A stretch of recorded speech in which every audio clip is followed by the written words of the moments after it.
ಆತ್ಮೀಯ ಬಂಧುಗಳೇ, ಶ್ರೀಮದ್ ಭಗವದ್ಗೀತೆ ತತ್ವ ವಿವೇಚನೆ ಟೀಕಾ ಅಧ್ಯಾಯ 6 ಆತ್ಮ ಸಂಯಮ ಯೋಗ. ಇದರಿಂದ ನಾವು 27ನೇ ಶ್ಲೋಕವನ್ನು ತಿಳ್ಕೊಳ್ತಾ ಇದ್ವಿ. ಓದ ಭಾಗದಲ್ಲಿ ಬ್ರಹ್ಮಭೂತಂ ಅನ್ನುವಂಥ ಪದದ ಅರ್ಥ ಏನು ಅಂತ ತಿಳ್ಕೊಂಡ್ವಿ. ನಾನು ದೇಹ ಅಲ್ಲ, ಆ ಭಗವಂತನೇ ಆಗಿದ್ದೀನಿ. ಈ ರೀತಿ ಅಭ್ಯಾಸ ಮಾಡ್ತಾ ಮಾಡ್ತಾ ಸಾಧಕನ ಸ್ಥಿತಿ ಆ ಭಗವಂತನಲ್ಲಿ ದೃಢವಾಗ್ತಾ ಹೋಗುತ್ತೆ. ಈ ರೀತಿ ಅಭಿನ್ನ ಭಾವದಿಂದ ಬ್ರಹ್ಮನಲ್ಲಿ ಸ್ಥಿತನಾದಂತಹ ಪುರುಷನಿಗೆ ಬ್ರಹ್ಮಭೂತ ಅಂತ ಹೇಳ್ತಾರೆ ಅನ್ನೋದನ್ನ ತಿಳ್ಕೊಂಡ್ವಿ. ಮತ್ತೆ ಈ ಬ್ರಹ್ಮಭೂತ ಅನ್ನುವಂತಹ ಪದ ಇದೆಯಲ್ಲ, ಅದು ಸಾಧಕನ ವಾಚಕವಾಗಿರೋದು ಅಥವಾ ಸಿದ್ಧ ಪುರುಷನ ವಾಚಕವಾಗಿರೋದು ಅನ್ನುವಂಥ ಪ್ರಶ್ನೆ ಕೂಡ ಇತ್ತು. ಅದಕ್ಕೆ ಇದು ಅಭೇದ ಮಾರ್ಗದಲ್ಲಿರುವಂಥ ಸಾಧಕನ ವಾಚಕವಾಗಿ ಇರುವಂಥದ್ದು. ಇಲ್ಲಿ ಇಂತಹ ಸಾಧಕನ ರಜೋಗುಣ ತಮೋಗುಣ ಎರಡೂ ಶಾಂತವಾಗ್ಬಿಟ್ಟಿರುತ್ತೆ. ಆದರೆ ಅವನು ಗುಣಗಳಿಂದ ಸರ್ವತಾ ಅತೀತನಾಗಿರೋದಿಲ್ಲ. ಅವನ ದೃಷ್ಟಿಯಲ್ಲಿ ಬ್ರಹ್ಮನ ಸ್ವರೂಪನಲ್ಲೇ ಸ್ಥಿತನಾಗಿರ್ತಾನೆ. ಆದರೆ ವಸ್ತುತಃ ಅವನಿಗಿನ್ನೂ ಭಗವಂತನ ಪ್ರಾಪ್ತಿಯಾಗಿರೋದಿಲ್ಲ. ಆದರೆ ಅವನು ಸಾಧನೆಯ ಮಾರ್ಗದಲ್ಲಿ ಇರ್ತಾನೆ. ಆದರೆ ಯಾರು ಈ ರೀತಿ ಭಗವಂತನಲ್ಲೇ ಅವನ ಒಂದು ಮನಸ್ಸು ಸ್ಥಿತವಾಗಿರುತ್ತೋ ಅಥವಾ ಅವನ ಒಂದು ಚಿತ್ತ ಸ್ಥಿತವಾಗಿರುತ್ತೋ, ದೃಢವಾದ ಒಂದು ಸ್ಥಿತಿ ಉಂಟಾಗಿರುತ್ತೋ, ಬೇಗನೆ ಅವನಿಗೆ ಬ್ರಹ್ಮಜ್ಞಾನದ ಮೂಲಕ ಆ ಭಗವಂತನ ಪ್ರಾಪ್ತಿ ಆಗತ್ತೆ ಅಂತ ಹೇಳಿದ್ದಾರೆ.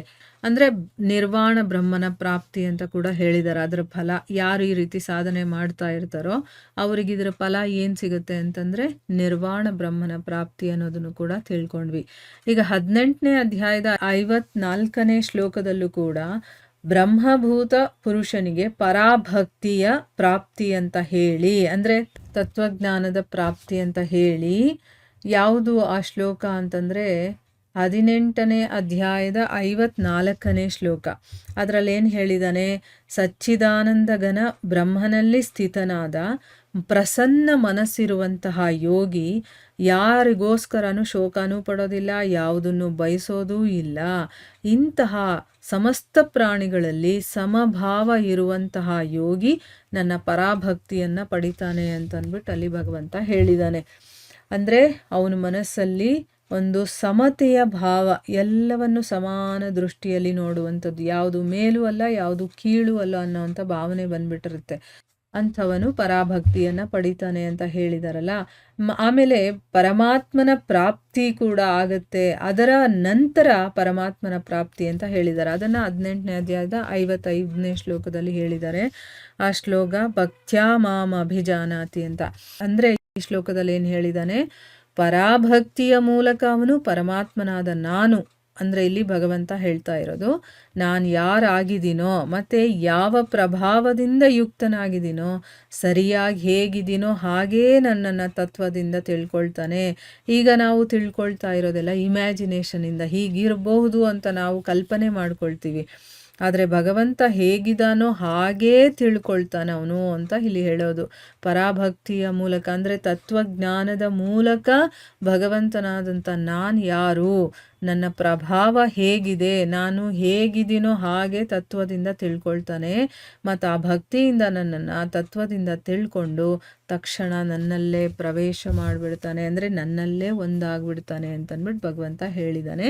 ಅದಕ್ಕೋಸ್ಕರನೇ ಇಲ್ಲಿ ಬ್ರಹ್ಮಭೂತಂ ಅನ್ನುವಂಥ ಪದ ಸಿದ್ಧ ಪುರುಷನ ವಾಚಕವಾಗಿ ಇರುವಂಥದ್ದಲ್ಲ, ಸಾಧನೆ ಮಾಡುವಂಥ ಪುರುಷನ ವಾಚಕವಾಗಿಯೇ ಇರುವಂಥದ್ದು. ಮುಂದಿನ ಪ್ರಶ್ನೆ ಏನು ಅಂತಂದರೆ, ಉತ್ತಮ ಸುಖದ ಪ್ರಾಪ್ತಿಯ ಅಭಿಪ್ರಾಯ ಏನು? ಉತ್ತಮ ಸುಖ ಸಿಗತ್ತೆ ಅಂತ ಹೇಳ್ತಾರಲ್ಲ, ಅದಕ್ಕೆ ಅರ್ಥ ಏನು ಅಂತ.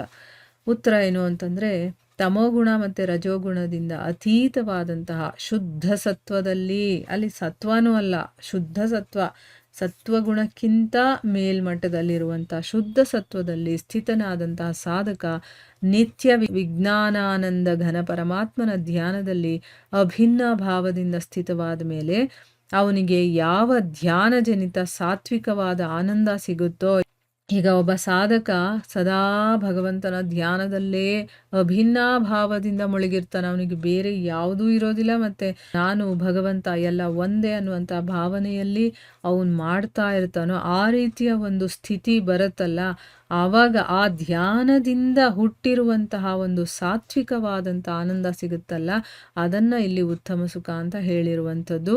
5ನೇ ಅಧ್ಯಾಯದ 21ರ ಪೂರ್ವಾರ್ಧದಲ್ಲಿ ಯಾವುದಕ್ಕೆ ಸುಖ ಅಂತ ಹೇಳಿದಾರೋ ಅದರಲ್ಲಿ ಏನು ಹೇಳಿದ್ದಾನೆ, ಬಾಹ್ಯ ಸ್ಪರ್ಶೇ ಶ್ವಸಕ್ತಾನಾಮ್ ಅಂತ ಬರುತ್ತೆ 5ನೇ ಅಧ್ಯಾಯ 21ನೇ ಶ್ಲೋಕ.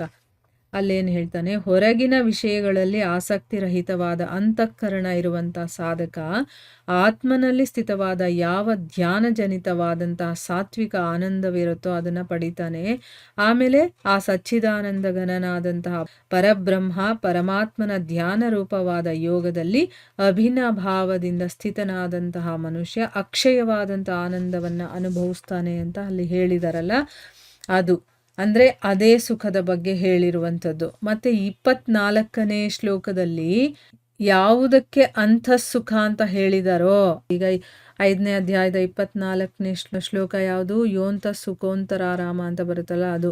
ಅಂದರೆ ಏನು, ಯಾವ ಮನುಷ್ಯ ಬ್ರಹ್ಮನಿಗಿಂತ ಬೇರೆ ಯಾವುದೂ ಇಲ್ಲವೇ ಇಲ್ಲ ಅಂತ ನಿರ್ಧಾರ ಮಾಡಿ ಸಮಷ್ಟಿ ಅಂತರಾತ್ಮನಲ್ಲೇ ಸುಖ ಇರುವಂಥವನು, ಆತ್ಮನಲ್ಲೇ ರಮಿಸುವಂಥವನು, ಮತ್ತು ಆತ್ಮನಲ್ಲೇ ಜ್ಞಾನ ಇರುವಂಥವನು, ಆ ಭಗವಂತನ ಜೊತೆ ಏಕೀಭಾವವನ್ನು ಪಡ್ಕೊಂಡಿರ್ತಾನಲ್ಲ ಅಂತ ಸಾಂಖ್ಯ ಯೋಗಿ ಶಾಂತ ಬ್ರಹ್ಮನನ್ನು ಪಡಿತಾನೆ ಅಂತ ಹೇಳಿದ್ದಾರೆ. ಅಂದರೆ ಅಲ್ಲಿ ಅಂತಃಸುಖ ಅಂತ ಯಾವುದ್ರ ಬಗ್ಗೆ ಹೇಳಿದಾರೋ ಅದೇ ಪರ್ಯಾಯವಾಚಿ ಶಬ್ದನೇ ಇಲ್ಲಿ ಉತ್ತಮ ಸುಖ ಅಂತ ಹೇಳಿರೋದು. ಅಂದರೆ ಆಂತರ್ಯದಲ್ಲೇ ಸುಖ ಪಡುವಂಥವನು, ಅವನಿಗೆ ಸಂತೋಷ ಸುಖ ಅಂತಂದರೆ ಬೇರೆ ಯಾವುದೇ ಹೊರಗಡೆ ವಸ್ತುಗಳು ವ್ಯಕ್ತಿಗಳು ಘಟನೆಗಳು ಬೇಕಾಗೋದಿಲ್ಲ. ಈಗ ನಮಗೆ ಸಂತೋಷ ಸಿಗಬೇಕು ಅಂತಂದರೆ ಹೊರಗಡೆಯಿಂದ ಏನಾದರೂ ವಸ್ತು ವ್ಯಕ್ತಿ ಇವರಿಂದ ನಮಗೆ ಸಂತೋಷ ಸಿಗೋದು ಅಂತ ನಾವು ಅಂದ್ಕೊಂಡಿದ್ದೀವಲ್ವ. ಆದರೆ ಅವ್ರಿಗೇನು ಅಂತಂದರೆ ಯಾರ ನೆಸೆಸಿಟಿನೂ ಇಲ್ಲ, ಅವನು ಒಳಗಡೆನೆ ಆತ್ಮದಲ್ಲೇ ರಮಿಸ್ತಾನೆ, ಆತ್ಮದಲ್ಲೇ ಸಂತೋಷ ಸುಖ ಪಡ್ತಾ ಇರ್ತಾನೆ. ಅದನ್ನು ಇಲ್ಲಿ ಉತ್ತಮ ಸುಖ ಅಂತ ಹೇಳಿರುವಂಥದ್ದು ಅಂತ ಇದರ ಅರ್ಥ. ಸೊ ಇಲ್ಲಿಗೆ ನಾವು ನಿಲ್ಲಿಸೋಣ. ಹರೇ ಕೃಷ್ಣ.